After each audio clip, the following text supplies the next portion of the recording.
गोल्डी बरार और Lawrence gang पर Delhi police का शिकंजा। राजस्थान समेत 7 राज्यों में दिल्ली पुलिस की बड़ी कार्रवाई। दिल्ली पुलिस की स्पेशल सेल ने कार्रवाई को अंजाम दिया। विशेष ऑपरेशन के तहत दोनों गैंग के 9 शार्प शूटर्स को धर दबोचा। 7 राज्यों में स्पेशल सेल ने दबिश दी। दिल्ली, राजस्थान, मध्य प्रदेश, पंजाब, हरियाणा, उत्तर प्रदेश और बिहार में इस कार्रवाई को अंजाम दिया गया। पुलिस ने शूटर्स के पास से 7 पिस्टल भी बरामद की है। 31 जिंदा कारतूस और 11 मोबाइल फोन भी बरामद किए। पुलिस के मुताबिक एक दूसरे के संपर्क में सभी शार्प शूटर्स थे। फेसबुक, इंस्टाग्राम, व्हाट्सएप और दूसरे सोशल मीडिया प्लेटफॉर्म से एक दूसरे से संपर्क में थे तमाम शूटर्स। इन शूटर की गिरफ्तारी से दिल्ली और कुछ दूसरे राज्यों में होने वाली कॉन्ट्रैक्ट किलिंग को पुलिस ने समय रहते रोकने का दावा किया है। विनय मेरे सहयोगी हमारे साथ सीधा जुड़ गए जयपुर से। दिल्ली, राजस्थान, मध्य प्रदेश, पंजाब, हरियाणा, उत्तर प्रदेश, बिहार, 7 राज्यों में स्पेशल सेल की बड़ी कार्रवाई। अचानक इस कार्रवाई के मायने क्या विनय?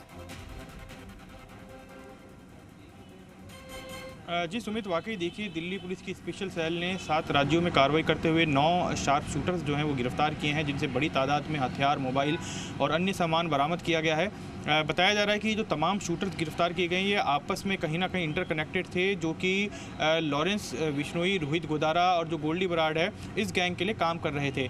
और जिस तरह से लगातार इसके बारे में सूचना मिल रही थी कि जो ये गैंग है वो राजस्थान समेत पूरे अलग अलग जैसे कि 7 राज्यों में कार्रवाई की गई। इन तमाम राज्यों में बहुत ज़्यादा एक्टिव हो चुकी है जो व्यापारी हैं उनको लगातार यहाँ पे धमकी दी जा रही। तो इन तमाम चीज़ों को मद्देनज़र रखते हुए एक साथ इन 7 राज्यों में रेड कंडक्ट की गई और 9 जो शार्प शूटर्स हैं इस गैंग के उनको यहाँ पे गिरफ्तार किया गया है।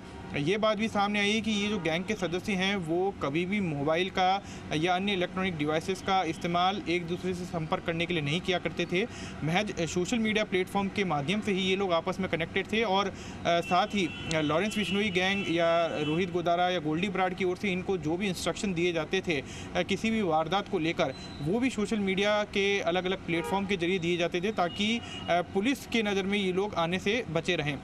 हालांकि पुलिस के हाथ में बड़ा इनपुट आया जिस पर कार्रवाई करते हुए इन सभी लोगों को गिरफ्तार किया गया है। और ये माना जा रहा है कि आने वाले दिनों में इनके द्वारा कई बड़े लोगों पर हमला करने की, एक्सटॉर्शन की, उनसे रंगदारी वसूलने की। लॉरेंस बिश्नोई के लिए तो कहा जाता है वो जेल से अपनी गैंग को ऑपरेट करता है। विनय, क्या किसी तरह का कोई बड़ा इनपुट टीम के पास था जिसको लेकर ये बड़ा एक्शन लिया गया? पहला सवाल ये। और दूसरा ये कि 7 राज्यों में पुलिस ने कार्रवाई की, 9 शार्प शूटर्स को दबोचा है। क्या कुछ और नाम भी अब टीम के रडार पर हैं? जी सुमित, वाकई देखिए जो आपका पहला सवाल था उसका जवाब देता हूँ। जिस तरह से अभी हाल ही में मुंबई में जो सलमान खान है उनके घर के बाहर फायरिंग की गई, उसकी जिम्मेदारी लॉरेंस बिश्नोई गैंग के द्वारा ली गई। तो ये जो पूरा मामला था वो काफ़ी गंभीर था, जिसको देखते हुए मुंबई पुलिस ने भी दिल्ली पुलिस की जो स्पेशल सेल है उससे मदद मांगी थी, जिस पर दिल्ली पुलिस की स्पेशल सेल ने इस पूरे जो ये गैंग है लॉरेंस बिश्नोई गैंग और इनके जितने भी सब कोऑर्डिनेट्स हैं उनसे जुड़े हुए ऐसे लोगों को चिन्हित किया जो कि शार्प शूटर्स को इंस्ट्रक्शन देने का काम करते हैं। फिर उन शार्प शूटर्स को चिन्हित किया गया जो गैंग के सरगनाओं के इशारों पर काम करते हैं। और उसी के तहत चिन्हित करने के बाद इन लोगों के ठिकानों पर रेड की गई, जहां से इन शूटर्स गिरफ्तार किए गए। हालांकि जो सूची है वो काफ़ी बड़ी है और भी कई नाम हैं जो कि अभी पुलिस के रडार पर हैं, उन तक पहुंचना अभी बाकी है।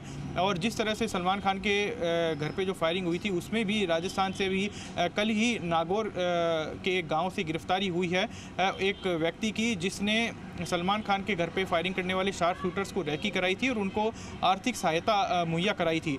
तो ये तमाम जो चीज़ें हैं वो आपस में इंटरकनेक्टेड हैं। इन तमाम चीज़ों को मद्देनज़र रखते हुए ही ये जो रेड है वो आज दिल्ली पुलिस की स्पेशल सेल के ओर से जल्दी से बताइए विनय, इनके पास से कुछ हथियार भी जब्त किए गए हैं और लाजमी सी बात है वो हथियार वैध तो होंगे नहीं। किस तरह के वो हथियार बरामद किए गए हैं? टीम ने जो हथियार इनके पास से बरामद किए हैं विनय? जी बिल्कुल सुमित, देखिए इनके पास से जो हथियार बरामद हुए हैं वो बिल्कुल इंपॉर्टेंट हथियार हैं और सबसे बड़ी बात यह है कि जिस तरह से ये देखा जाता है कि लॉरेंस बिश्नोई गैंग जो है वो जो जिगना राइफल होती है उसका प्रयोग करती है, जो कि भारत में प्रतिबंधित है। इस राइफल को विदेश से तस्करी करके लाया जाता है और फिर अब तक जितनी भी वारदातें हुई हैं, चाहे सिद्धू मूसेवाला हत्याकांड हो, चाहे राजस्थान में राजू ठेठ हत्याकांड हो, इसके अलावा और भी कई इस तरह के हमले और हत्याकांड और संगीन वारदातें जिसमें लॉरेंस बिश्नोई गैंग शामिल रही है, उन तमाम वारदातों में इन हथियारों का प्रयोग हुआ है। और आज जो ये शार्प शूटर दबोचे गए, इनसे जो हथियार बरामद हुए हैं वो भी विदेशी हथियार बताए जा रहे हैं। हालांकि वो किस किस्म के हथियार हैं अभी इसका खुलासा नहीं किया गया है। इसके साथ ही ये भी बताया जा रहा है कि इन शार्प शूटर्स को जो हथियार मुहैया कराने वाली एक गैंग है, वो गैंग अलग तरीके से काम करती है, जो कि विदेश से तस्करी करके हथियार लाती है और फिर इन शार्प शूटर्स तक हथियार पहुंचाए जाते हैं और फिर इनको बताया जाता है कि इनका टारगेट कौन है।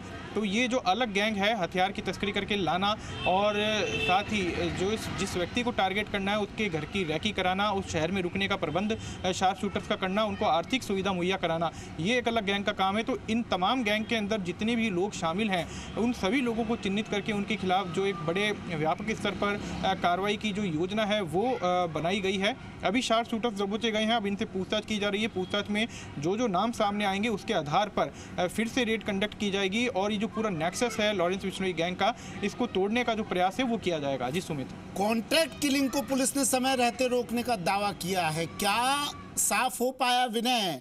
क्या इस बात का खुलासा हो पाया कौन इनके निशाने पर था? जी बिल्कुल सुमित, देखिए जो ये शार्प शूटर्स पकड़े गए हैं, इनके निशाने पर जो ये 7 राज्य जहां पर रेड कंडक्ट की गई, उस राज्यों के कई बड़े जो व्यापारी हैं वो शामिल थे, कई बिजनेसमैन हैं जो वो शामिल थे। हालांकि वो कौन कौन लोग हैं उनके नामों का खुलासा सुरक्षा कारणों के चलते नहीं किया गया है, लेकिन कई शिकायतें जो हैं बीते दिनों, अगर हम राजस्थान की बात करें तो राजस्थान में राजधानी जयपुर की बात करें तो यहाँ पर भी कई जो बड़े व्यापारी हैं उनको इस गैंग के द्वारा लगातार धमकियाँ दी गई थी, जिस पर उन व्यापारियों को और उनके परिवार के सदस्यों को सुरक्षा भी मुहैया कराई गई थी। और ये जो इनपुट है, राजस्थान पुलिस ने अलग अलग राज्यों की पुलिस के साथ मिलकर काम किया। सबसे बड़ी बात है इसके अंदर जो दिल्ली पुलिस की स्पेशल सेल ने जो कार्रवाई की है 7 राज्यों में, इसमें इन तमाम 7 राज्यों की पुलिस का सहयोग दिल्ली पुलिस की स्पेशल सेल को मिला है, क्योंकि गाँव के अंदर जाकर के इन शार्प शूटर्स को दबोचा गया है, तो इनकी लोकेशन तक पहुँचना, इन तमाम चीज़ों की जो जानकारी है वो आपस में जो इंटर स्टेट कोऑर्डिनेशन है पुलिस का, उसके तहत हो सकी। जी सुमित, ठीक है, शुक्रिया विनय।